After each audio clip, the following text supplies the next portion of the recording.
మాజీ ముఖ్యమంత్రి జగన్మోహన్ రెడ్డి తన పొలిటికల్ స్టైల్ మార్చినట్లు కనిపిస్తున్నారు. అధికారంలో ఉన్నప్పుడు ప్రతిపక్షానికి పరిమితమైనప్పుడు ఇంతకాలం పార్టీ శ్రేణులకు అందుబాటులో లేకుండా పోయిన వైసీపీ అధ్యక్షుడు పద్ధతి మార్చుకోవాలని ఫిక్స్ అయ్యారట. తాడేపల్లి నివాసంలో సమావేశాలకు మాత్రమే పరిమితం కాకుండా నిత్యం పర్యటనలకు జగన్ సిద్ధమవుతున్నారంటున్నారు. ఓటమితో వెనకడుగు వేయనని 11 సీట్లకే పరిమితమైన తమ పార్టీ తిరిగి అధికారంలోకి రావటం ఖాయమని ఆయన ధీమాగా ఉన్నారట. అసలు ఇంతకీ వైసీపీ అధ్యక్షుడి కొత్త కార్యాచరణ ఏంటి? రాజకీయాల్లో ఓడినా గెలిచినా తమకు అనుకూలంగా ప్రత్యేకమైన స్ట్రాటజీ అమలు చేస్తారు పొలిటికల్ లీడర్స్. ఏపీ మాజీ సీఎం జగన్ రెడ్డి సైతం ఓటమి తరువాత ఆలస్యంగా అయినా కొత్త యాక్షన్ ప్లాన్ తో దూసుకుపోవాలని ఫిక్స్ అయ్యారట. ఇప్పటికే రాష్ట్రంలో శాంతి భద్రతలు క్షీణిస్తున్నాయంటూ వైసీపీ శ్రేణులు ఎక్కడ సమస్య ఉంటే అక్కడ వాలిపోతున్నారు. అధికారంలో ఉన్నప్పుడు ఆయన పార్టీ వారికి అందుబాటులో ఉండేవారు కాదు. తన కోటరీనే నమ్ముకుని పరదాల చాటు పాలన సాగించారు. అయితే ఓటమి తరువాత జిల్లాల నేతలతో తాడేపల్లిలో సమీక్షిస్తూ ఘోర పరాజయంపై పోస్టుమార్టం చేసుకుంటున్న ఆయన ఇక రూట్ మార్చుకోవాలని ఫిక్స్ అయ్యారట. 4 గోడల మధ్య సమీక్షలకే కాకుండా ఇక ప్రజల్లోకి రావాలని కార్యాచరణ సిద్ధం చేసుకుంటున్నారట.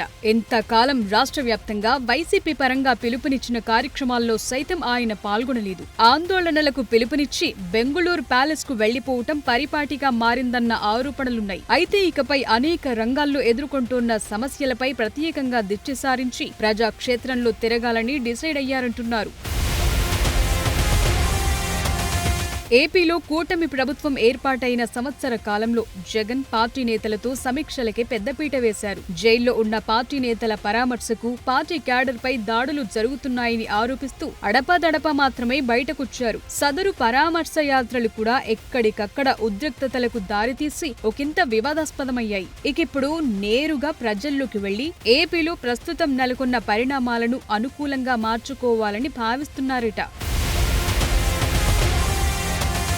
ఇప్పటికీ పార్టీలో సమూల మార్పులు చేయటానికి ప్రయత్నిస్తున్నారు. అన్ని ప్రాంతాల రైతులు ప్రజలు పడుతున్న ఇబ్బందులపై దృష్టి సారించాలని చూస్తున్నారట. ప్రకాశం జిల్లాలో పొగాకు రైతులు, గుంటూరు జిల్లా మిర్చి రైతులు, చిత్తూరు జిల్లా మామిడి రైతులు ఎదుర్కొంటున్న సమస్యలను భుజాన వేసుకుని ఆయన స్పందించినా పెద్దగా ప్రభావం చూపలేదన్న అభిప్రాయం ఉంది. ఇకపై తన పర్యటనల్లో ప్రజా దర్బార్ నిర్వహించడంతో పాటు పార్టీ నేతలతో వరుస భేటీలు, సమావేశాలు నిర్వహిస్తారట. అందుకోసమే ప్రత్యేకంగా తన పర్యటనలను రూపొందించుకుంటున్నారంటున్నారు.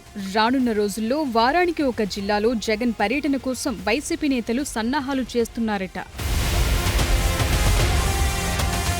అసలు సంక్రాంతి నుంచి జిల్లా పర్యటనలు ఉంటాయని, ఆయా జిల్లాల్లో జగన్ రాత్రులు బస చేస్తారని వైసీపీ నేతలు ప్రకటించారు. అయితే నెలలు గడుస్తున్నా అది కార్యరూపం దాల్చలేదు. మరి అధికారం కోల్పోయి ఏడాది పైగా గడుస్తున్న ఈ తరుణంలో అయినా జగన్ జిల్లా పర్యటనలు మొదలవుతాయో లేదో చూడాలి.